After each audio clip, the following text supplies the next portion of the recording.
तो स्टूडेंट्स अब हम ना bars of varying cross section के एग्जाम्पल शुरू करेंगे। ओके, सो फर्स्ट एग्जाम्पल देखो क्या है। अ बार ABCD, a bar ABCD of varying cross section is subjected to an axial pull of 75 kilonewton। अब देखो टोटल बार क्या है ABCD, ठीक है ना। फर्स्ट पार्ट क्या है AB, तो part AB is 300 mm long hollow circular with external diameter 30 mm and internal diameter 26 mm। और एक बार पार्ट AB की length 300 mm, external diameter 30 mm, internal diameter 26 mm, ठीक है। अब सेकंड पार्ट BC इज, देखो ना BC क्या है, स्क्वायर क्रॉस सेक्शन। AB होलो सर्कुलर, BC का क्रॉस सेक्शन क्या है, स्क्वायर, ठीक है ना। एंड स्क्वायर की साइड क्या है 15 mm एंड लेंथ क्या है 150 mm। Okay, part CD is 200 mm long and 20 mm in diameter. समझ में आ रहा है। CD पार्ट क्या है, सॉलिड सर्कुलर क्रॉस सेक्शन है, ठीक है ना स्टूडेंट्स। डायमीटर क्या है 20 mm, ठीक है ना। Length 200 mm। अब देखो determine deformation of each part, हमें क्या फाइंड करना है, डिफॉर्मेशन इन ईच पार्ट, ठीक है ना। यहां पे स्टूडेंट्स हम क्या करेंगे, देखो AB को फर्स्ट पार्ट, BC को सेकंड पार्ट, CD को थर्ड पार्ट कंसीडर करेंगे 1 2 3।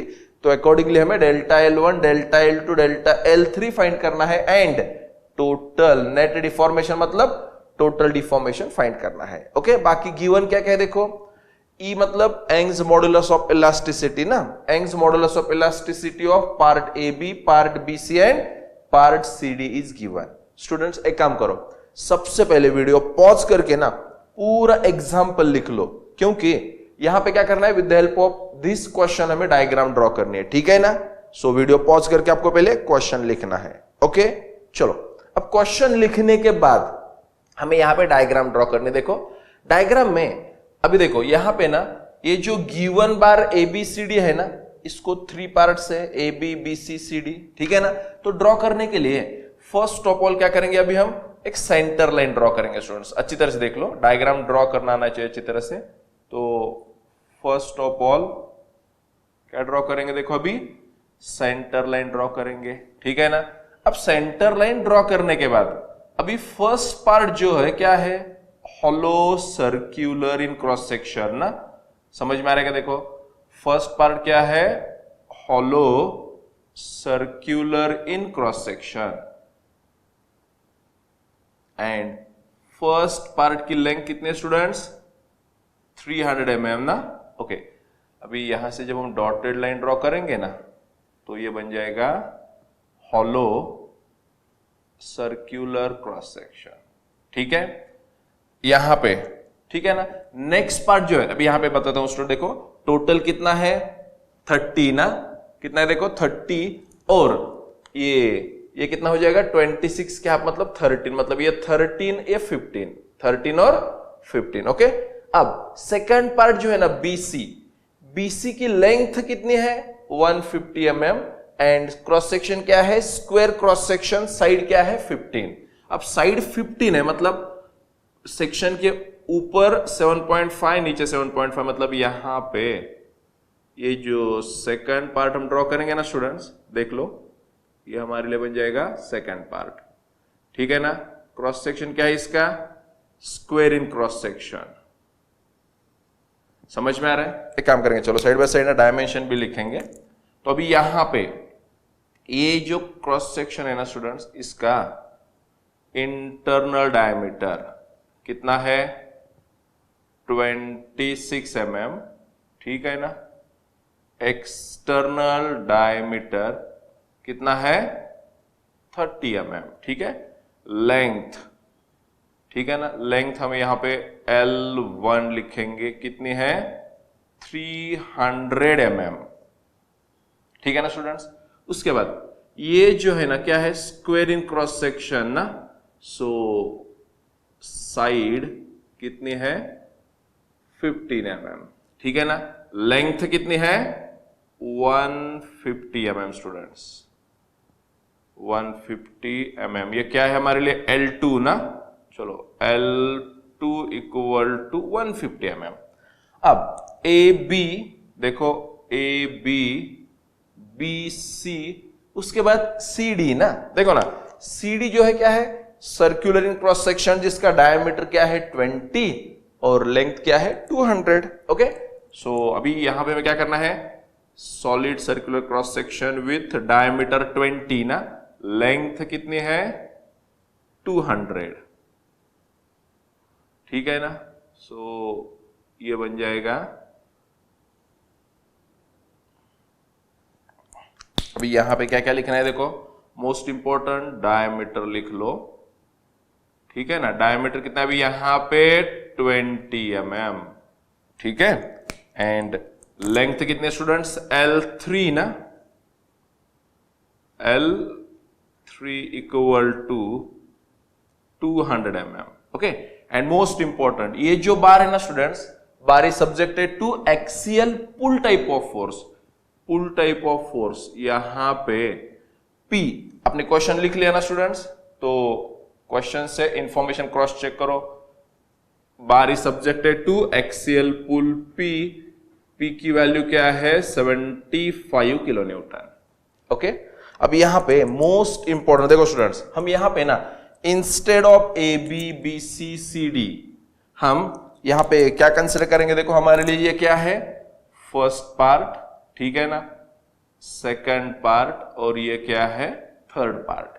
ओके, सो हमारा सीक्वेंस क्या होना चाहिए, देखो इस टाइप के एग्जांपल में ना स्टूडेंट्स ये जो गिवन डेटा लिखेंगे ना, सीक्वेंस PLAE, क्योंकि डेल्टा L इक्वल टू क्या होता है PL अपॉन AE ना, तो first P L A and E इस फॉर्म में लिखो, आपको कैलकुलेशन सिंपल हो जाएगा, ठीक है। तो देख लो अभी यहां पे गिवन लिखेंगे, गिवन में ना देखो ना फर्स्ट पार्ट पे जितना फोर्स है उतना सेकंड पे है उतना थर्ड पे, क्यों, क्योंकि इंटरमीडिएट सेक्शन पे ना लोड नहीं है, इंटरमीडिएट सेक्शन पे लोड अप्लाई नहीं किया है, तो ईच पार्ट पे सेम लोड होगा, कितना 75 किलो न्यूटन। कैसे लिखेंगे देखो अभी, फर्स्ट पार्ट पे लोड कितना होना चाहिए P1 equal to P2 equal to P3, इसको हम इन जनरल P लिखेंगे स्टूडेंट्स, तो P की वैल्यू क्या है 75 किलो न्यूटन, मतलब 75 इंटू 10⁻³ न्यूटन। उसके बाद L देखो अभी L1 क्या है 300, L2 150 mm, L3 क्या है 200 mm, ठीक है। PLA अभी देखो ना स्टूडेंट्स, फर्स्ट पार्ट का cross section area hollow circular मतलब pi by 4 external diameter square minus internal diameter square, ठीक है। कैलकुलेटर है ना स्टूडेंट्स, सो वैल्यू बता दो 175.9 mm स्क्वायर, ठीक है, यूनिट लिखो, ठीक है ना। उसके बाद A2 अभी देखो ना सेकेंड पार्ट का क्रॉस सेक्शन क्या है, स्क्वायर क्रॉस सेक्शन, साइड 15 ना, तो 15 बाय 15 225 ना, 225 mm square. Third A3 solid circular cross section pi by 4 into diameter square, बोलो वैल्यू 314.15 mm स्क्वायर। अब देखो स्टूडेंट्स यहां पे ना अगर आपने ऑब्जर्व किया देखो अच्छी तरह से, तो PLA, अब E ना स्टूडेंट्स, E1 मतलब E of part AB given है कितना, देखो गिवन है 200 गीगापास्कल। देखो अगर गीगापास्कल गिवन हो तो क्या करेंगे, इसको इनटू 10⁻² करो, 10⁻³ से मल्टीप्लाई करो मेगापास्कल, मेगापास्कल मतलब न्यूटन पर mm square. E of second part मतलब E2 कितना है 100 गीगापास्कल, मतलब 100 इंटू 10⁻³ मेगापास्कल। E3 कितना है देखो 75 मेगापास्कल, 75 गीगापास्कल ना स्टूडेंट्स, तो 75 इंटू 10⁻³ मेगापास्कल। ओके, ये गिवन डेटा है। अब स्टूडेंट्स यहां पे हमारा कैलकुलेशन पार्ट शुरू होगा। बहुत सिंपल है एक्चुअली। देखो अभी यहां पे देखो ना, फर्स्ट पार्ट के लिए चेंज इन लेंथ क्या होगी, डेल्टा L1, डेल्टा L1, ठीक है ना। सो देखो अभी यहां पे लिखेंगे change in length, change in length in, देखो अच्छी तरह से, change in length in each part, change in length in each part. तो यहां पे फर्स्ट ऑफ ऑल कैलकुलेट करेंगे डेल्टा L1, ठीक है ना। Formula P1 L1 upon A1 E1, उसके बाद delta L2 P2 L2 upon A2 E2, ठीक है ना, and delta L3 P3 L3 upon A3 E3, ठीक है। सो चलो फटाफट वैल्यू पुटअप करना है अभी। यहां पे देखो ना, P1 75 इंटू 10⁻³ L1 300, A1 देखो ना, A1 तैयार है 175.9 इंटू E1 की वैल्यू है 200 into 10⁻³। Okay, second part P2 75 into 10⁻³ L2 150, given में सब तैयार है स्टूडेंट्स। अभी A2 की वैल्यू 225, E2 की वैल्यू 100 इंटू 10⁻³, ठीक है ना। यहां पे P3 75 इंटू 10⁻³ L3 की वैल्यू 200, ठीक है ना।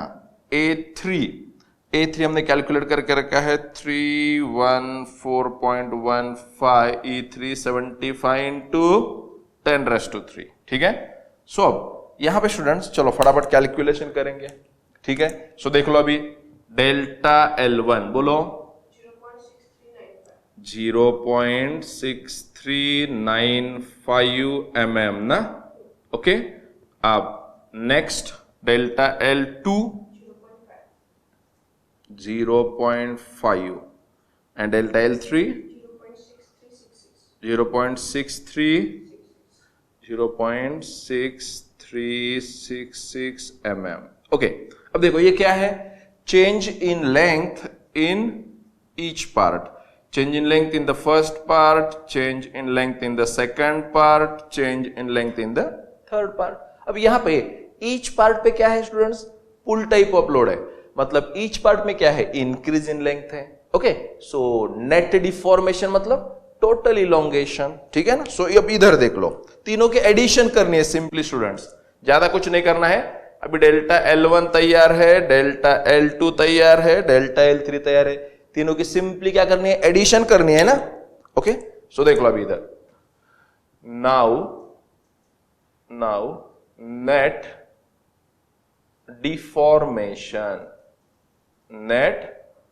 डिफॉर्मेशन मतलब total elongation delta L equal to delta L1 plus delta L2 plus delta L3। Okay, just value put up करो, कैलकुलेशन करो स्टूडेंट्स, ठीक है। डेल्टा L1 कितना है 0.6395 प्लस 0.5 प्लस 0.6366। अब बोलो स्टूडेंट्स फाइनल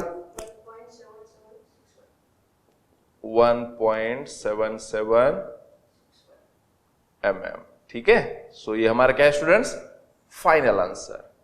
सिंपल है ना। चलो वीडियो पॉज करके आपको पूरा एग्जांपल सॉल्व करना है, कंटिन्यू।